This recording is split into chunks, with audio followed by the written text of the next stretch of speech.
Thank you, Tim. Welcome to all of those that are joining us today for the first time. It's my pleasure to bring to you three heavyweights in all of athletics. We will be talking today on the panel about prioritizing performance, what to expect during your employment review. Click the link in the chat to view the bios and descriptions of today's panel. But now let's welcome to the screen Jason Horn from Xavier. People say Gene's name, you show up, right? Uh-oh. Someone got their mic on. We got to put it on mute. Cool, man. We're on Zoom call, folks. You know you got to mute your mic. Okay? So we got Jason Horn from Xavier, Monica LeBron from Tulane, and we got Tiffany Relaford from Whiteford, Taylor, and Preston. She's a managing partner. Thank you all for joining us, and let's get started.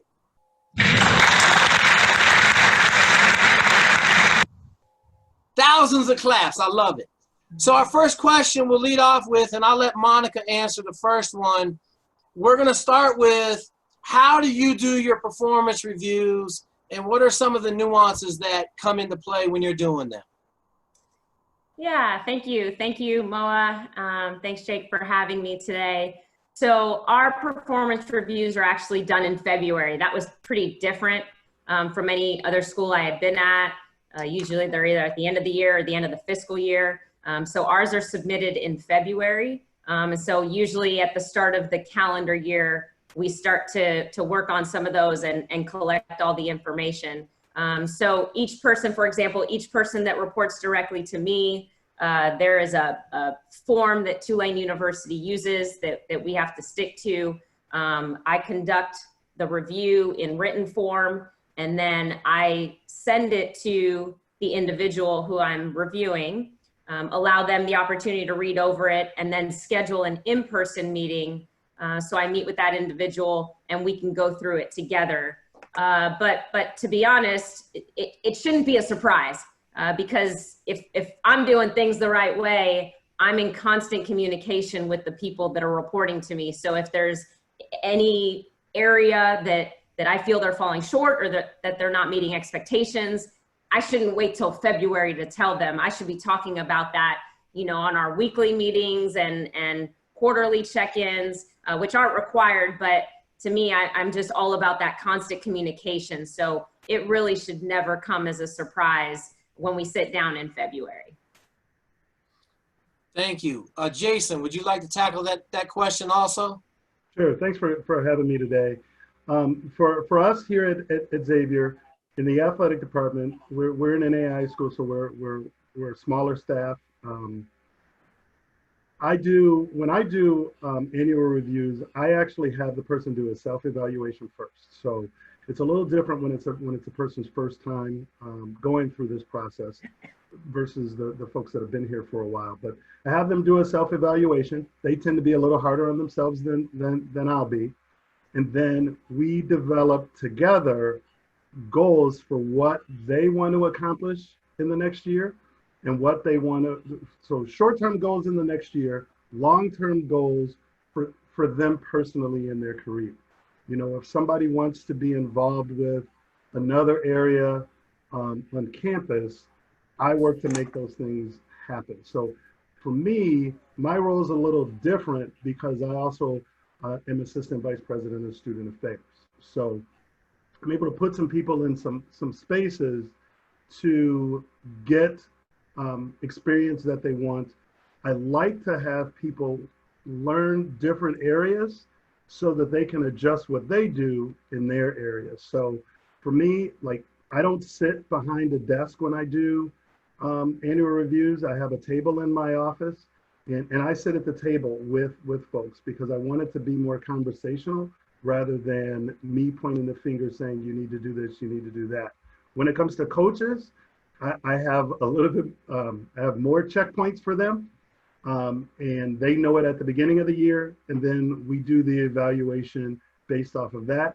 And sometimes people aren't happy with it, but that's okay.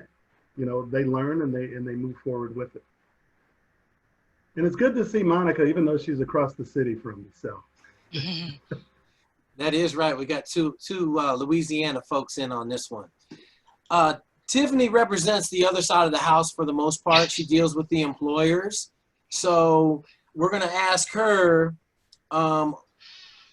what should be done prior to the evaluation actually happening from your perspective on the employer side. Sure. Thank you again for having me as part of this discussion. I think Monica hit the nail on the head.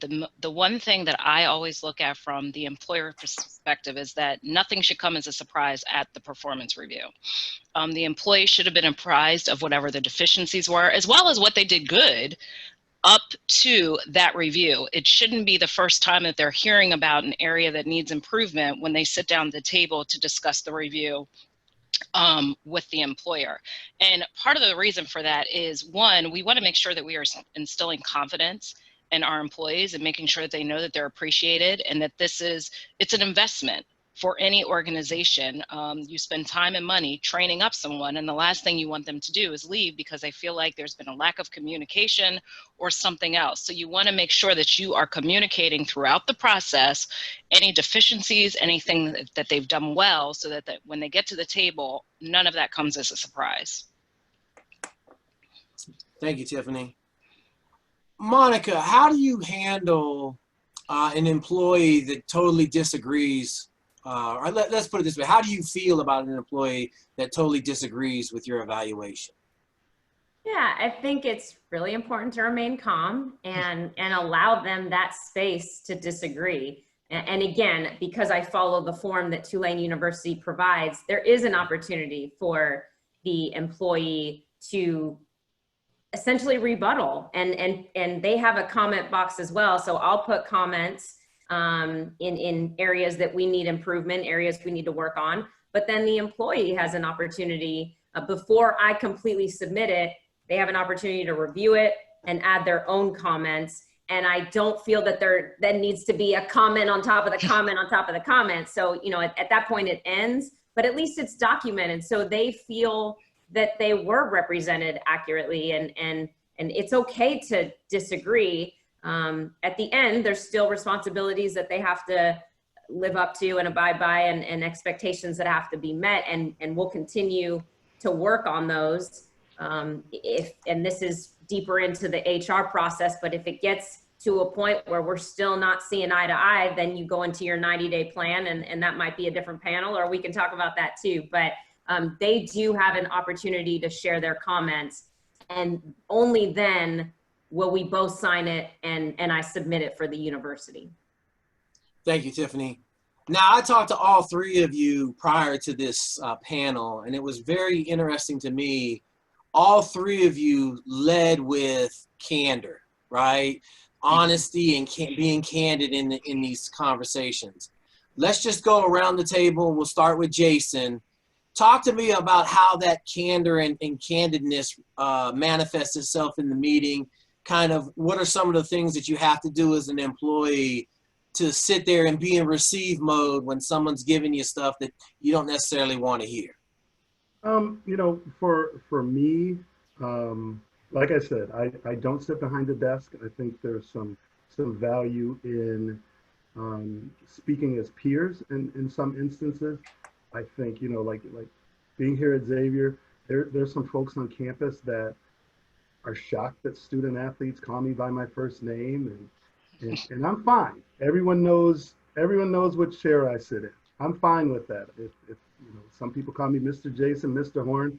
I've gotten degrees that I didn't even know I had. Some call me Dr. Horn. I said, oh, this is about to be a big ass that they made me Dr. Horn. But you know, when I meet with folks, and they know before, you know, I talk to my staff all the time, you know, and when I don't talk to somebody on the regular, they seem to let me know, or they'll let their head coach know. Well, I haven't heard from Jason in a while, and they'll say, well, have you reached out to him? You know, but my doors, you know, you hear the thing, doors always open. It's open. I'll tell you, our associate athletic director, she gets mad at people because my door is too open, because it makes for a long day. But that's part of what my responsibility is with the staff, is to help them be better and to serve our student athletes. So from that standpoint, you know, the candor is there. You know, we had a staff meeting we're doing it once a week. We call it, we don't even call it a staff meeting. We call it a coffee and chat. And it started at 10 a.m. this morning. It actually went till noon today. And I don't mute people. We let everybody have a chance to add to the conversation, and it's very good. So again, from our standpoint, it's never a surprise. Anything that I say, even though that, you know, everybody's not going to agree with how you do things, but that's okay, because at the end of the day, if they respect that you still get to make that decision, then you're going to be okay. Monica, you want to tackle the candidness conversation? Sure. I really don't know any other way to live life. And that's being open, being honest, being transparent. It's the only way I know how. I wouldn't know how to describe an opposite way. So if I'm feeling something in the moment, if I see something in the moment, you know, I'll of course be respectful, and but I'll meet with that individual, or I'll even go into their office, make them feel comfortable. But I'm always going to confront, again, if there's a divide, a discrepancy, an area we're not meeting eye to eye, or there seems to be a divide of some sort. I'm always gonna err on the side of being open and honest and candid. And again, so then when we do sit down for a performance review, it's not a shock. I'm in development. My whole career was in development. And so I want to put smiles on people's faces. So I tend to lead with the good stuff when I sit for an evaluation. I tend to lead with the compliments and the positives, and the areas in which they're really strong and doing great. But there's always areas of improvement.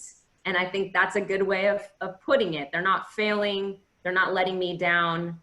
But there's always areas that every single one of us can improve upon. And so phrasing it that way is usually more welcomed. And then I like compliment sandwiches. So I like to put something positive at the end as well for a wrap up. Again, that development side of me never goes away, but always, always, always be open, honest, and transparent. Thank you, Monica. Mm-hmm. Tiffany? So I'll add from, you know, the perspective that I have, candor goes both ways. Candor also can come from the employee side and the employer side.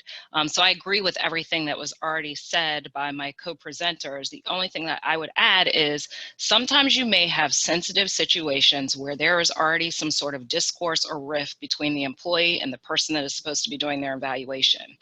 In order to have a facilitative conversation, and in order to be able to have candor, you may have to think about, is the supervisor the appropriate person to be giving the evaluation?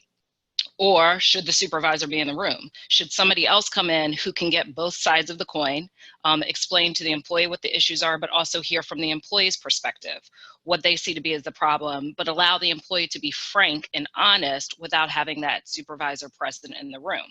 Or it may be that maybe you need a third party to sit in, someone from HR, somebody else that's in a supervisory position, to kind of be that buffer to allow both sides to have that candid conversation.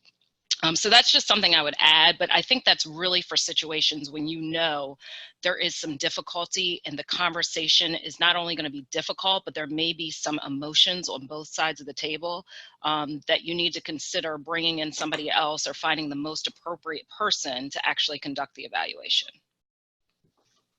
Thank you.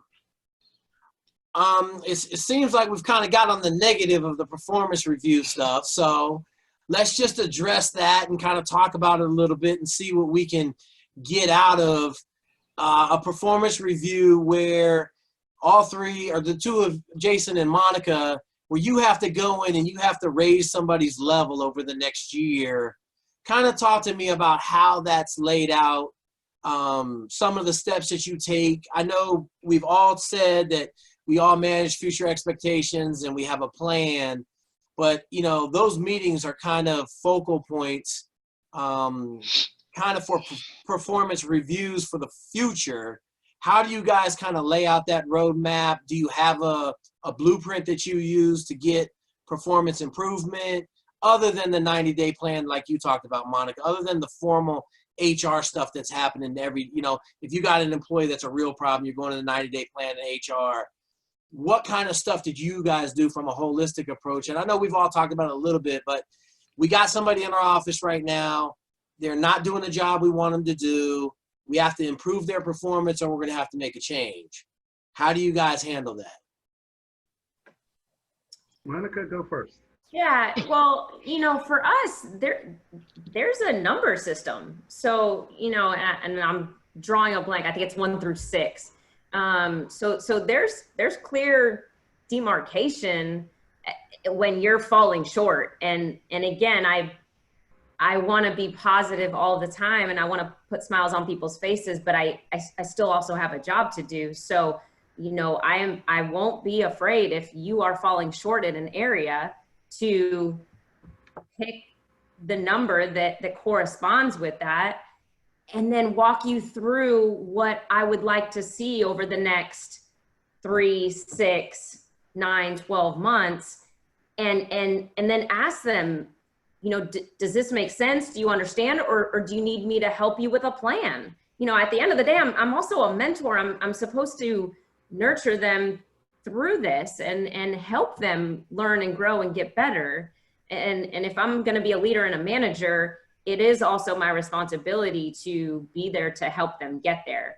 And so I try to lay those expectations out and then maybe help them create a plan that will allow them to get there, and then check up on them and let them know how they're doing. Again, if they're still not getting it, then you go to the 90-day plan, but you certainly give people the chance and the opportunity to learn and grow under your leadership. I loved it. I love the answer, nurture and grow. You know, a leader's job is to develop leadership. That's what a leader's job is. So I loved it. All right, Jason, you got a hard one to follow. Let's go.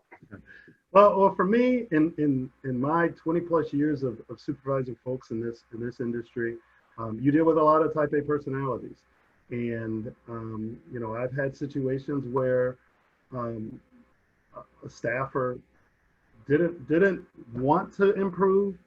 They felt that they were doing just good enough.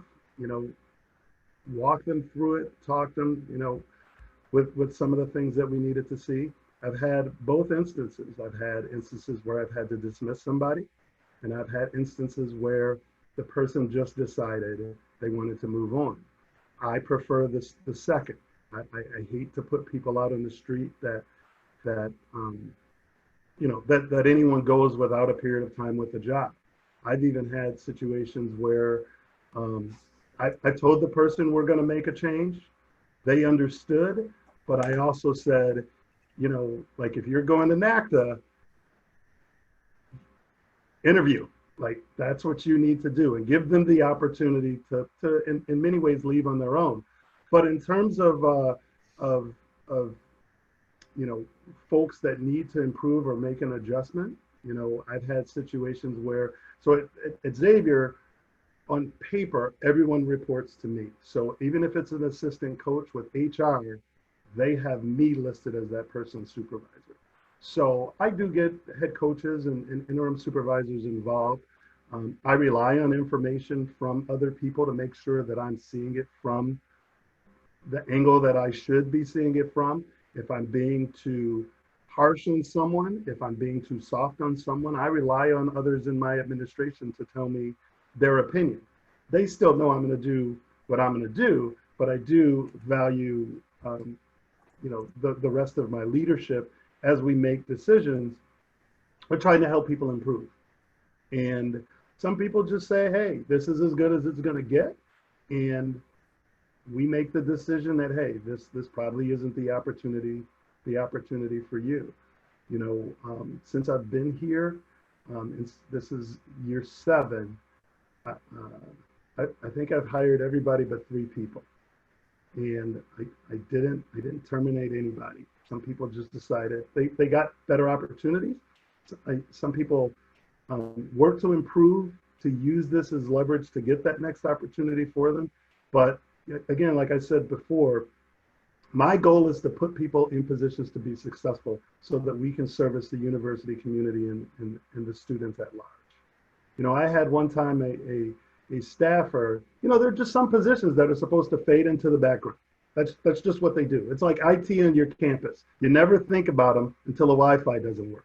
You know, in athletics, there's some people that's that, you know, and we had one guy at a place that I was at, and I had to sit down with him, and he just didn't want to believe that coaches and different people were coming to me with some issues that they were having. So it's easier for them to come to me as a supervisor because people don't like to give bad news.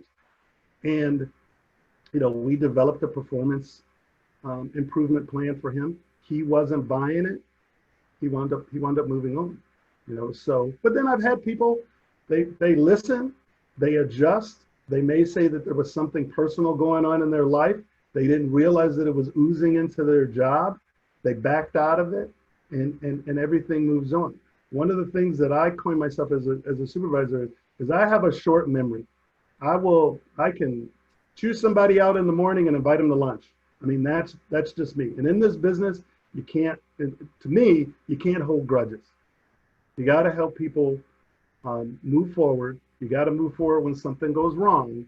And then when you sit down at different points throughout the year, you make the adjustments and you let people know where they stand.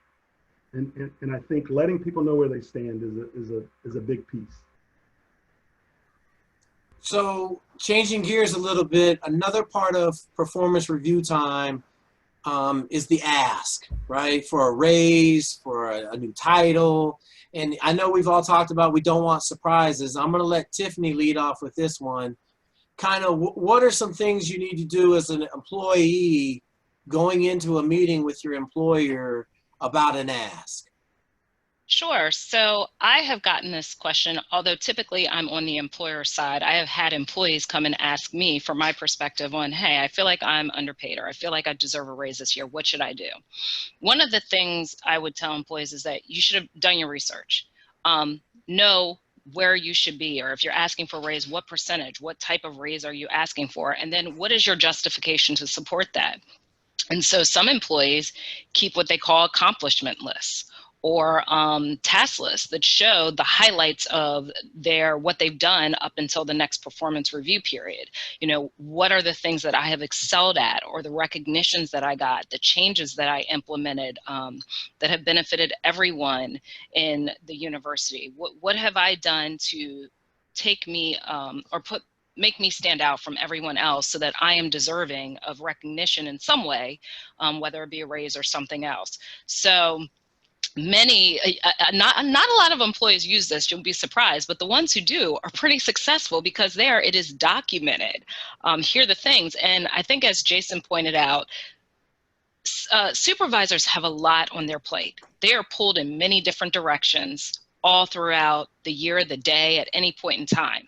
So having someone come to you with some sort of concrete list of what they have done and why they should be recognized is incredibly helpful, because Jason may be sitting through 30 evaluations that day and he cannot remember what every single employee has done over the course of a period in time.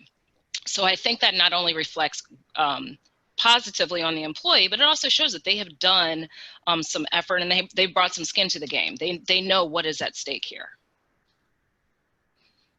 If I may add along with that, you know, like when I said that I do a one-pager for each coach, we walk through that one-pager, and you know, it's set up. There's some softballs in it. You know, it's hey, you know, get to work by 9 a.m. Yeah, you did that one. You know, we have those, and we have some lofty goals, and when you talk about when people come in, and Jake, excuse me for just going and being the next person, but when you talk about people coming in and the ask, many times I'm already prepared for it.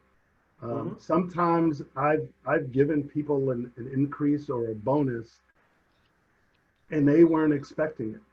You know, that I've already done my work with HR and and with my president and with my vice president and said, hey, here's a scenario where we are, you know. So, and we have an administration here that does many things based on logic. Not everything, it's still higher ed, but a lot of things are based on logic. So, you know, like if I have somebody that's really good, I'm not necessarily going to promote them, but I'm going to put them financially in a better situation, because sometimes that's where people want to be. And we've made it difficult for a few people to leave Xavier. And what I mean by that is that they're not going to leave and go across the street because they're getting $10 more, because they've already got the $10. So they're already in a situation that they're pretty comfortable. And, you know, like I do, you'd be amazed at little things that help along the way. And some things staff start to take for granted, but, you know, I reel them back in, our associate athletic director reels them back in. Like, I am an athletic director that when we have staff meetings, we provide lunch every staff meeting. And there's other ADs that say, please don't tell my staff that.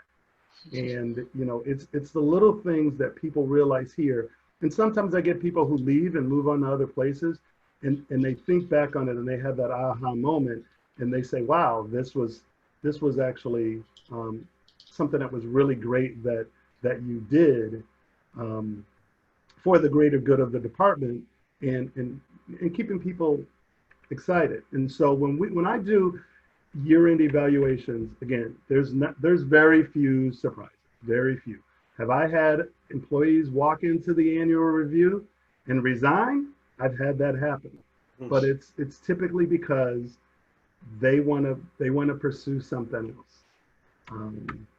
You know, the last time it happened, it was somebody who won Coach of the Year that year, but they said, hey, I tell people, it's all about what you enjoy doing on your day-to-day. And if you don't enjoy it day-to-day, then you probably need to find something that does. And we all need to encourage people from that standpoint. If there's people that are watching us right now, and when your alarm clock goes off in the morning and you dread it, you probably need to find something else to make that when that alarm clock goes off, it doesn't become a day of chores. Thank you, Jason. Awesome. Monica, you wanna address that?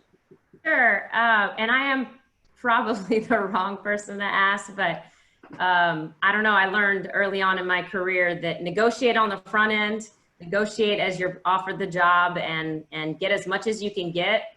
Then after that, that's it. And so I don't go in and ask for a raise. I don't go in and ask for more.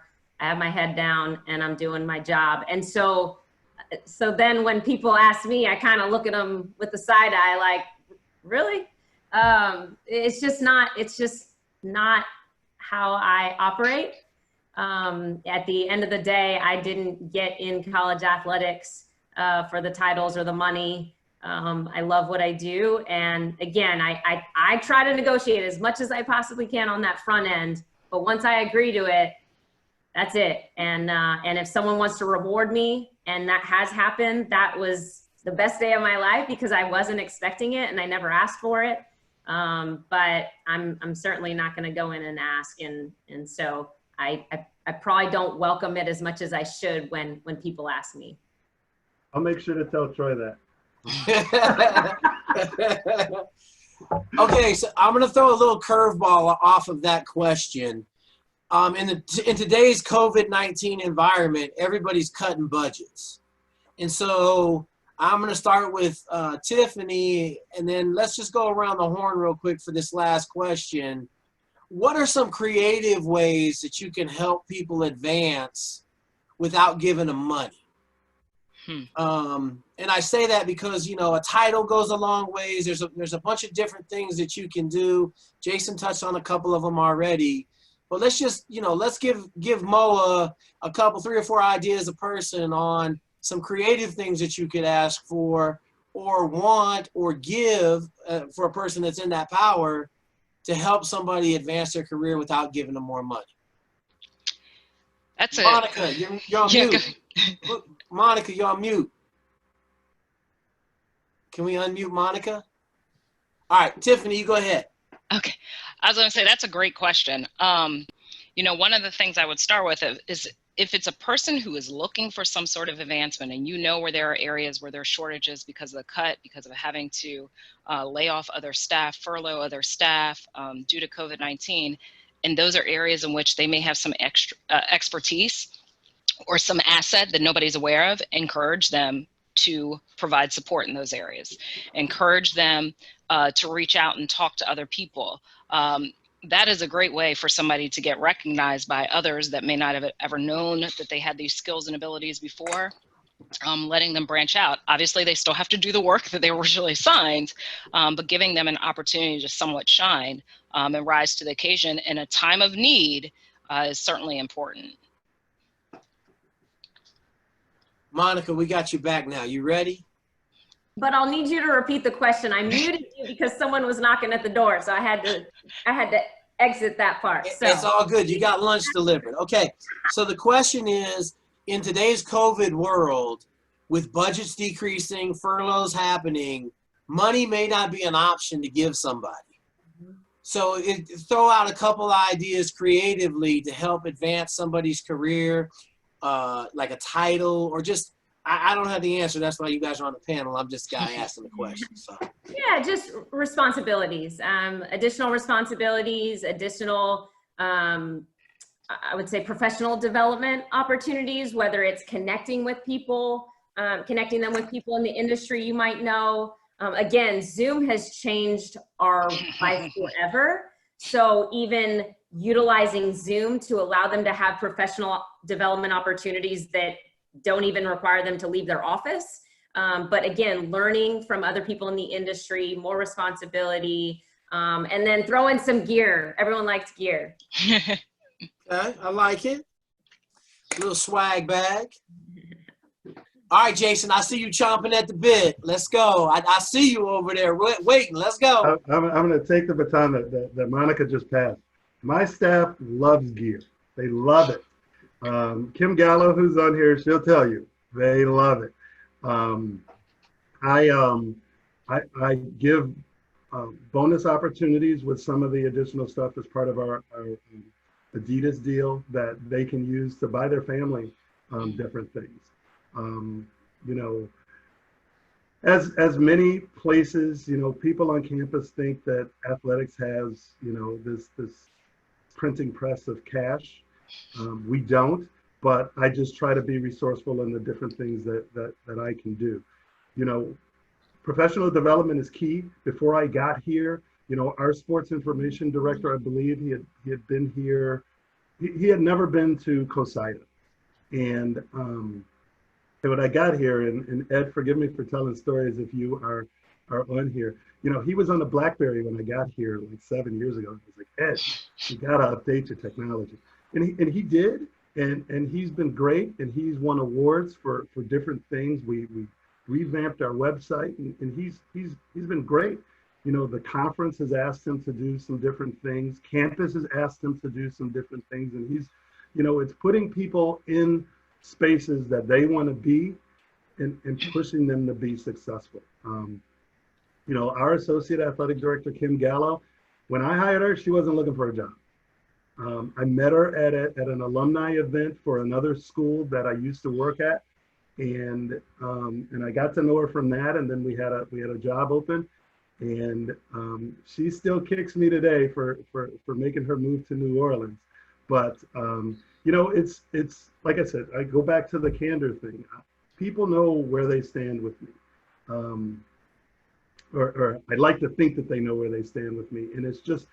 It's if somebody calls me, like I've told people, hey, take the rest of the day off. You know, like if it's Thursday, this person looks like they've had a long week, I'll tell them, hey, you know what? Why don't you work, you know, from an HR standpoint, work from home tomorrow. And they appreciate that. When our coaches are going recruiting, I've said to them, I said, you know, I trust you guys, but don't take advantage of the situation. So if you're going recruiting, and like our tennis coach, he seems to always recruit Florida around certain times of the year. And I said, I don't care if your family goes. I said, but what you can't bill me, or you can't bill the university for anything that's part of your personal time. So if you're gonna have lunch, you need to be working during that lunch. If you're gonna cram your entire family in the room, that's on you. But that's how we kind of keep people happy outside of sometimes the money. You know, for the first time, I think since I've been here, when we do this campaign called Give Love Xavier, and everyone that's on staff in our department made a contribution to that, and that was a first. And you know, so everybody enjoys it, and I get this. Everyone's not going to enjoy or like everything that I say or everything that I want them to do, but by and large, their experience is better than when I come fussing.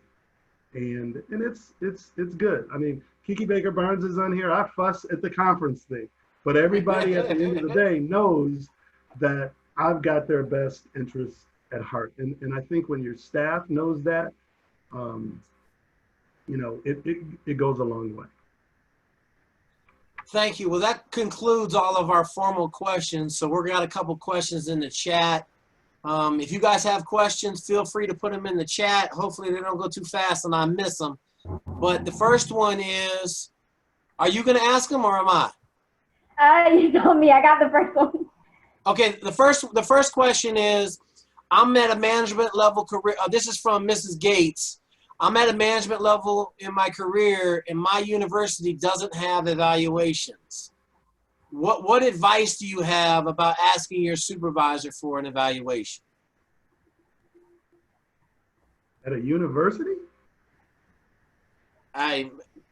Cynthia, you're going to have to get on here and tell us where you're at so we know. Who knows where Cynthia Gates is at? Okay, well, she just said she doesn't have an evaluation. Any ideas? I think it's okay to ask. I think it's okay to ask if it's not if you don't have to use the formal term evaluation. But again, I hope your supervisor welcomes either weekly meetings, bi-weekly meetings, quarterly check-ins, and then asking that supervisor if you can informally be evaluated because you want to learn and grow. So hopefully they won't feel an added pressure to that. And it's more of a mentorship than it is a chore that they feel, well, our school doesn't do it and now you're going to make me do evaluations. Hopefully they'll look at it as a mentoring opportunity over anything else. Right. Right. It never hurts to invite your boss to lunch. Never hurts. Yep.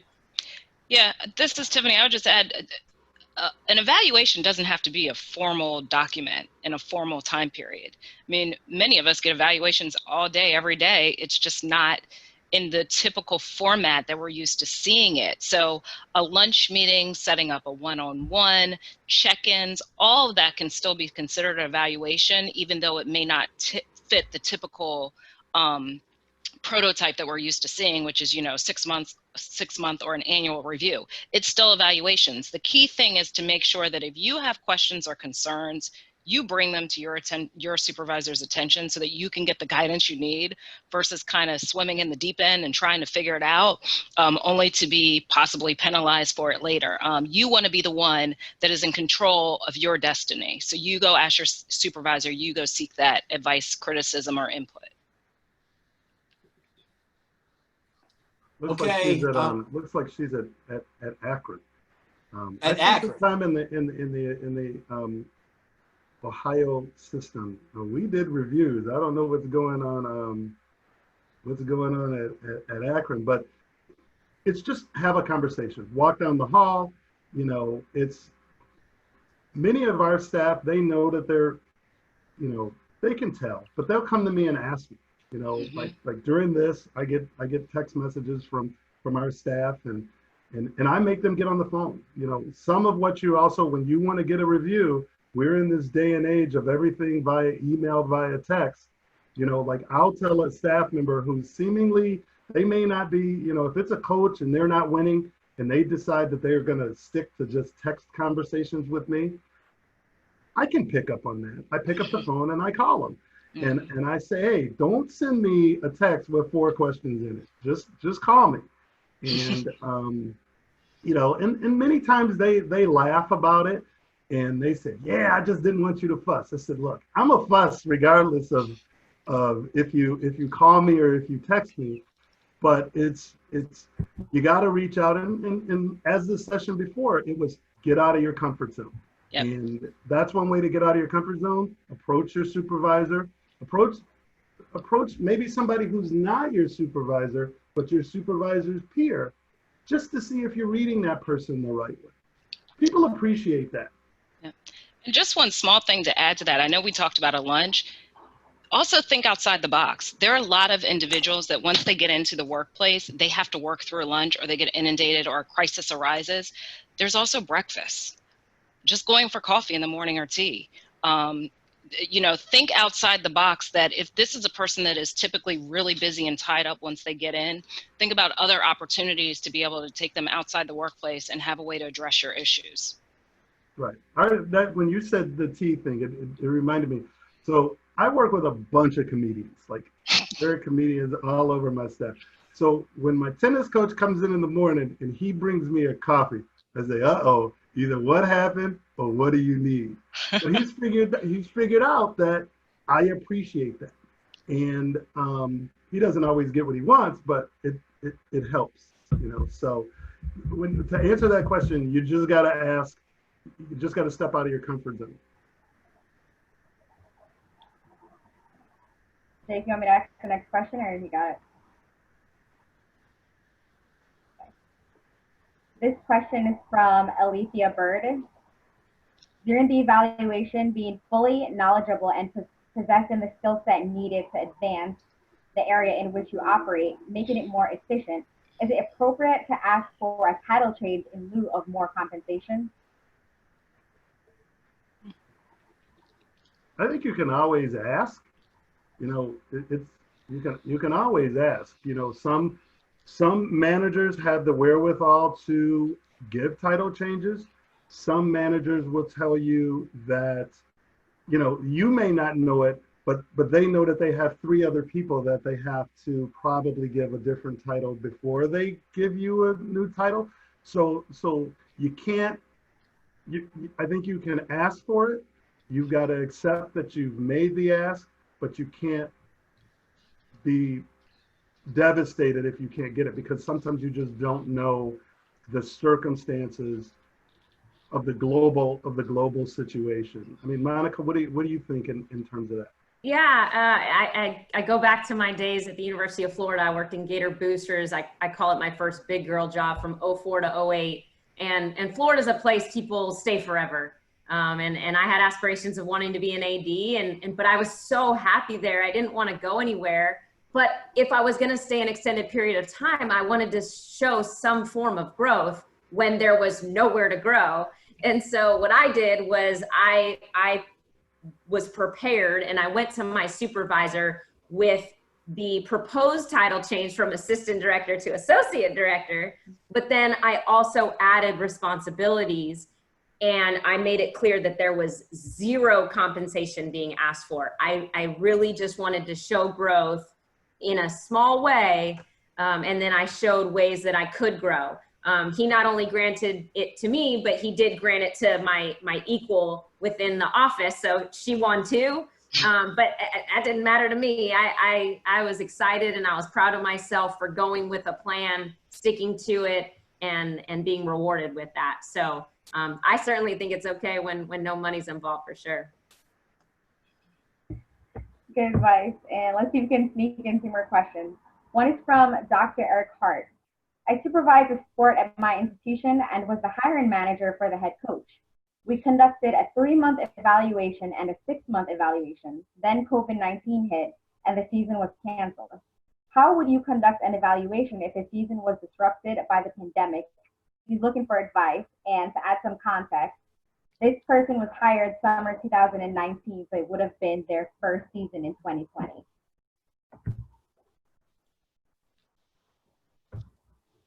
You want to tackle that, Jason? Yeah. You're I can jump in on that one. I can jump in on that one. I mean, I guess it depends on what information you have already gathered up until the point before the season was canceled. So there are going to be some things that you obviously cannot evaluate because of the pandemic. And I think you're honest about that in the evaluation, that we can't evaluate this part because your season was canceled, but we can tell you what we observed up until we got to that time period. Here are the things that we thought you excelled in, that you did well in. Here are other things that we thought you may want to look at further. Here's some areas for growth, that type of thing. But I would not recommend not doing an evaluation at all, because I think that leads to more issues. I think you just go based on what you have to date, and that's what you evaluate the person based on. Right. Anyone else wanted to add to that?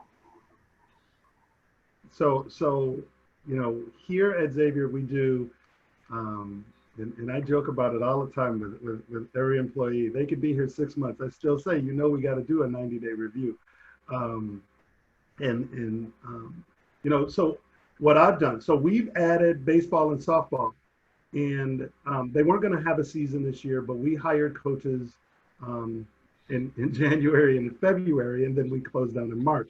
So we've had a situation where we have some coaches that I don't see them every day, but you know, they're recruiting. We've shifted our entire athletic program into managing the students that we have, staying in contact with them, planning for next year, and recruiting. So as you have a coach that you brought in that doesn't have that didn't have a season for you to evaluate the season, what you can evaluate them on is their communication during this situation, their communication with the student athletes that are returning, as well as what they're doing to recruit, not just people for next fall, but people for the next year, if they can, if you're in the situation that you can make the contact. But those are some things that you have to do. One of the things as a manager in evaluation is you have to make adjustments on the fly. If you don't make adjustments on the fly, you're gonna get stuck. I mean, no one expected to be home at this point, and we all are. So I would just suggest, like, the core of what I evaluate coaches on isn't necessarily the season. It's the progression through the season. Now there are some targets. Like if you come in last place, we got a problem. But you know, I always ask our coaches, and I look at it from this standpoint, is I always say, what do we need to get better? Not necessarily what did you do poorly, but what do we need to get better? Now, I had one coach a long time ago tell me, like, we don't have a sports management program. He says, oh, I need a sports management program. I said, bro, you got the wrong job if you think we're gonna create an entire academic program for a sport. But those are things that I would suggest is just adjust the evaluation, that it's less about the wins and losses in the season. It's more about what they did during the downtime. And Tony, I would just add too, I've found that during this time when we've been at home and our kids had to go home, now more than ever, head coaches have to be leaders. So, you know, are you still meeting with your team? Are you coming up with ways to keep them engaged and educated? And are you enhancing their experience? That's still a responsibility and still an expectation. And I can't say enough about our coaches here at Tulane and how proud I am of them, that they have been great leaders throughout this.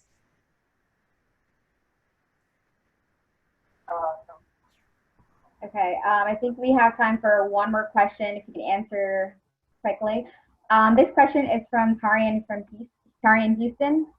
With performance evaluations for coaches, how much weight do you give end of year surveys by the student athletes? And do you take them into account at all? So, quick answer. I'll jump in really quick and I'll give a plug to Athlete Viewpoint. I love Athlete Viewpoint. That's what we use for our end of year surveys. Look, they allow you to keep a finger on the pulse of where the program is. You can't be at every practice. You might not be at every road game. And so it's at least some touch point that will at least give you that barometer if you need to explore something further. So I think you absolutely, they don't have to have 100% weight, but they do at least get you started on where you need to look next.